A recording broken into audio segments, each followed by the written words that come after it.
En août 2021 et janvier 2022, j'avais publié 2 vidéos me projetant avec plus ou moins d'optimisme sur ce qui était à l'époque la nouvelle réglementation à venir pour la Formule 1. L'une imaginait 5 scénarios du pire et l'autre 5 scénarios du meilleur. 2 ans après l'accouchement de cette nouvelle F1, il est donc temps de ressortir la loupe et d'effectuer un petit point d'étape. Le problème, c'est que celui-ci proposera malheureusement 3 conclusions assez démoralisantes. Et voyons pourquoi.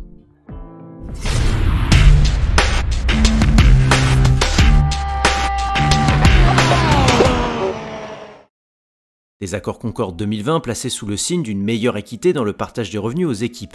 Un gel du moteur et de la boîte de vitesse, une standardisation de certaines pièces, une limitation des tests en soufflerie et en simulation par ordinateur pour les écuries les plus compétitives, une réglementation aéro simplifiée, fondée sur l'effet de sol et donc plus propice aux passes d'armes en piste. Le tout coiffé par un plafonnement budgétaire abaissé à 135 millions de dollars par an est supposé réduire progressivement les inégalités d'investissement entre les différentes formations. Le cadre mis en place par la Fédération internationale de l'automobile et la Formula One Management en vue de la révolution de 2022 semblait sur le papier être un plaidoyer parfait en vue d'un sport moins déséquilibré et plus spectaculaire. Mais nous voici 2 ans plus tard, au soir d'une saison dont l'immense majorité des courses a manqué de peps et qui surtout a vu Red Bull exploser des records qu'on pensait inatteignables. Dès lors, une question s'impose. Que s'est-il passé? Pour le comprendre, nous allons donc nous pencher sur 3 failles ayant mis un coup de plomb dans l'aile de cette nouvelle formule.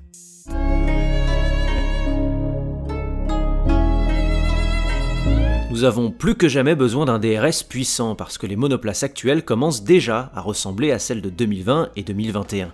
Il reste en effet très difficile de se suivre. Voici ce que déclarait Carlos Sainz à l'arrivée du Grand Prix d'Italie en septembre dernier. À l'époque, le propos était passé inaperçu, pourtant il s'agit d'un terrible aveu d'échec. Car qu'on se le dise, l'ennemi public numéro 1 de la réglementation aéro de 2022 telle que conceptualisée par la FIA était bien l'air sale, ces turbulences de sillage provoquées par l'orgie d'appendices aérodynamique sur la F1 de 2017 à 2021 et qui empêchait les pilotes de se suivre et de se dépasser. En fondant la nouvelle réglementation sur l'effet de sol et le retrait de ces appendices de la monocoque, la FIA et la FOM espéraient aboutir à des perturbations aéro 5 fois moindres qu'en 2021. Or, vous avez entendu Carlos, nous n'y sommes pas du tout. En effet, après des signaux très encourageants début 2022, les aérodynamiciens de chaque équipe ont fait ce qu'ils savent faire de mieux, à savoir innover en sortant des sentiers battus, en exploitant les zones grises, voire en travestissant l'esprit de la réglementation technique. Objectif, trouver un moyen légal de redonner aux monoplaces l'appui en courbe qu'elles avaient perdu après 2021. Ferrari a par exemple présenté sa SF23 de 2023 avec un aileron avant flanqué de plusieurs séparateurs proéminents et jouant un rôle aérodynamique évident. Ces séparateurs, la FIA les avait pourtant interdits à Mercedes en 2022 en vertu de l'article 3.9.8 du règlement technique qui stipulait que de tels composants n'étaient tolérés, je cite, que pour des raisons mécaniques, structurelles ou de mesure et non pour des raisons aérodynamiques. Durant l'hiver 2022-2023, la phrase clé fut simplement supprimée pour des raisons obscures, débarrassant les ingénieurs de telles contraintes et in fine permettant aux monoplaces de générer plus d'appui et donc plus d'air sale. Une anecdote parmi tant d'autres qui rappelle que les ingénieurs de la FIA, sous-financés et politiquement malmenés, ne font guère le poids face à ceux des plus éminentes écuries du plateau. De ce fait, ils confirment qu'ils n'ont aucun contrôle sur les zones grises d'une réglementation qu'ils ont eux-mêmes conçue, mais pouvant être détournée à tout moment. Un paradoxe que George Russell a parfaitement résumé au mois d'avril dernier. La FIA a pensé ce règlement pour faciliter les dépassements. Or, depuis son introduction, chaque équipe essaye naturellement de s'éloigner de son intention initiale. Voilà ce que déclarait le Britannique. Résultat des courses, de très mauvais souvenirs ont fait leur retour en grande pompe en 2023. De Jeddah à Melbourne, en passant par Bakou, Budapest et Mexico, les exemples de purges dominicales sont légion. Mais malgré cet échec de fait, l'air sale n'est qu'un faux coupable. Non seulement car la FIA ne semble guère avoir les moyens d'en mener la domestication, mais également car elle cache 2 autres tares au moins aussi importantes allant à l'encontre du spectacle et qui pourtant n'ont toujours pas été adressées par cette nouvelle réglementation. D'une, la corpulence des monoplaces qui ne sera pas amoindrie avant 2026. Et de 2, la question pneumatique que Pirelli n'a toujours pas résolue en dépit des promesses répétées de Mario Isola ces dernières années concernant l'éradication de la surchauffe et l'introduction de gommes plus permissives à la maltraitance. Or, avec 5 mètres et demi de long, 2 mètres de large, 1 tonne avec le plein d'essence et souvent chaussée de gomme trop dure favorisant les courses à l'économie et les stratégies à un seul arrêt, les F1 actuels sont aux antipodes de l'agilité nécessaire au combat rapproché que l'on nous a vendu. Et ça n'a pas grand chose à voir avec l'air sale. Dans ce contexte, autant dire que la FIA n'a pas choisi le meilleur moment pour décider de réduire la longueur de ces zones DRS. Le serpent se mord donc la queue jusqu'à la tête.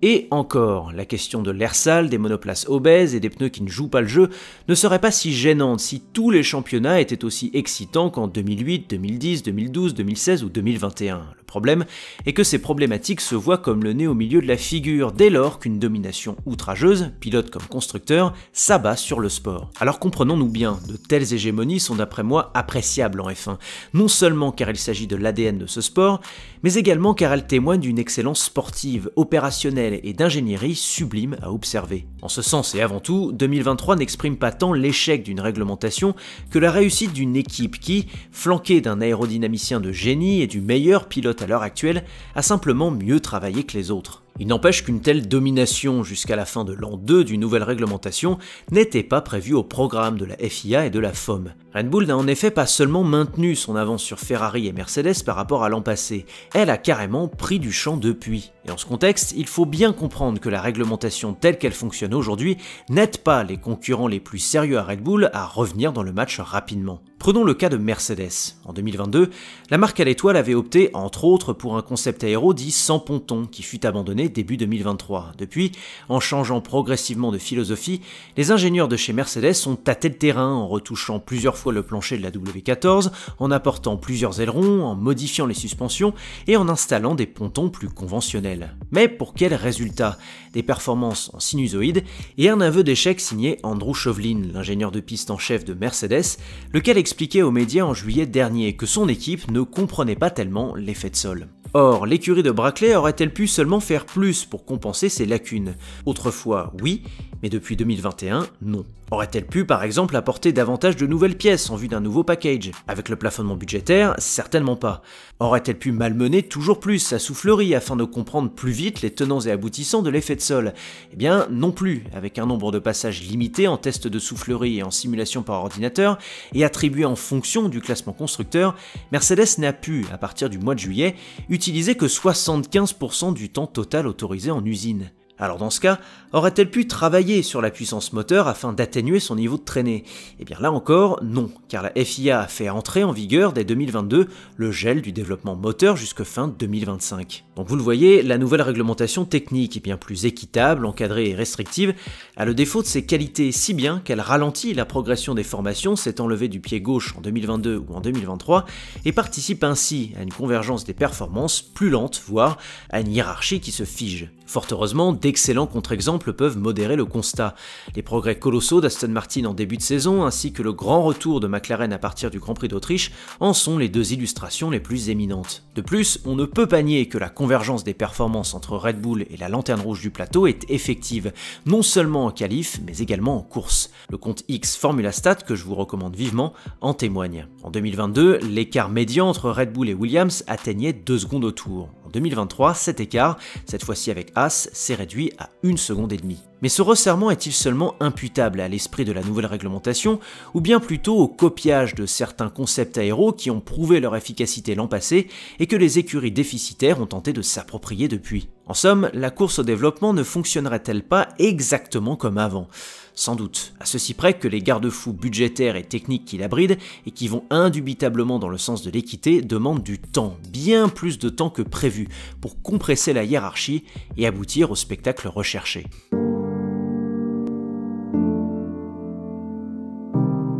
Or, du temps, la F1 n'en a pas. En effet, avec le report à 2022 d'une réglementation qui devait être introduite 1 an plus tôt, la catégorie Rennes se retrouve déjà à mi-chemin avant une nouvelle ère qui l'attend de pied ferme en 2026. Or, qui dit nouvelle ère réglementaire dit nouveau coup de pied dans la fourmilière. À l'instar d'autres resets techniques tels que ceux de 2009, 2014, 2017 ou 2022, la Formule 1 de 2026 verra ses monoplaces conçues à partir d'une feuille blanche, ce qui se traduira forcément par un chamboulement hiérarchique conséquent, mais surtout par des écarts en piste abyssaux. ruisseau. Le phénomène sera sans doute accentué par le fait que cette nouvelle ère réglementaire sera fondée sur la refonte complète de la motorisation hybride. Basé sur le V6 actuel, le moteur devra en effet utiliser 2 turbos, être nourri d'un biocarburant, faire appel à des composantes hybrides plus standardisées qu'actuellement et se passer du MGUH. Sauf que 2014 nous a cruellement rappelé que les premières années suivant les révolutions moteurs sont les plus allergiques au championnat serré. C'est ainsi que l'on avait pu voir Mercedes exploser la concurrence en 2014, 2015 et 2016, et Williams et Force India jouer les podiums face à Red Bull et Ferrari en dépit d'une aéro discutable. Mais la réglementation de 2026 ne s'arrêtera pas là. Il y a quelques jours, la FIA a révélé d'autres détails concernant le projet de la nouvelle monoplace, qui inclut une réduction des dimensions et du poids des voitures, une simplification de l'aérodynamique et un retour présumé aux pneus 16 pouces. Autant donc l'affirmer sans retenue, avec un bouleversement technique tel, il y a très peu de chances que 2026 offre une bataille à couteau tiré. Les écuries débuteront la saison à Bahreïn avec pléthore de concepts moteurs et aéros différents, et l'une d'entre elles tirera le gros lot quand les autres copieront pour ne pas mourir. Alors vous me direz, mais monsieur Loop, les bouleversements réglementaires font partie de l'identité de ce sport et sans elles, la F1 ne serait plus la F1. Et là, nous serons on ne peut plus d'accord. Le problème est qu'avec son budget capé, ses accords Concorde plus équitables, ses pièces standardisées et ses temps de développement bridés, la catégorie reine a, depuis 2020, semé les graines d'un système censé compacter le peloton, mais qui n'aboutira jamais si la réglementation technique change du tout au tout tous les 4 ans. En réalité, la Formule 1 comme sport spectacle est empêtrée dans une sévère contradiction. En tant que sport, elle se doit de préserver son ADN par le lancement de grappes d'innovation, en demeurant le laboratoire automobile de pointe qu'elle a toujours été, ou à minima, une caution marketing visant à populariser des technologies d'avenir pour les voitures de série. Mais en tant que spectacle, elle se doit tout autant de proposer un show digne d'être regardé par le plus grand nombre, moyennant des batailles en piste qui passent obligatoirement par un rapprochement des performances. Un rapprochement qui exige une certaine stabilité réglementaire, le temps que les écuries les moins bien loties aient pu se débarrasser de leurs errances et de copier les solutions les plus compétitives. À cet égard, le sport tue le spectacle, et réciproquement. Oui, par rapport aux promesses formulées, la réglementation post-2022 s'avère pour le moment très décevante, car il semble qu'elle s'est focalisée sur un aspect, l'air sale, que la FIA ne peut pas contrôler dans l'absolu, tout en minimisant le rôle crucial des pneus et la dimension des monoplaces. Et car elle a mis en place un système de verrous supposé rétablir une certaine équité sportive, mais dont on peut questionner l'efficacité et la logique à seulement 2 ans d'une nouvelle ère réglementaire qui rebattra les cartes. Alors certes, les fans de F1 les plus assidus, historiques ou non, y trouveront toujours leur compte. Mais si 2024 ne propose pas un meilleur cru, les suiveurs les plus récemment conquis, notamment par le biais de Netflix, ne se contenteront pas longtemps d'une nouvelle lutte pour la P2 constructeur, quel que soit le nombre de grands prix et de sprints proposés, et quelle que soit l'orgie marketing crachée par la Formula One Management en vue de cacher la misère. L'an prochain donc, la catégorie reine jouera gros. Merci d'avoir écouté ce podcast, j'espère qu'il vous aura plu. Je vous laisse me dire en commentaire si vous me rejoignez dans mon analyse, un peu terne j'en conviens, de la réglementation actuelle. A très vite pour la dernière vidéo de l'année. Allez, ciao!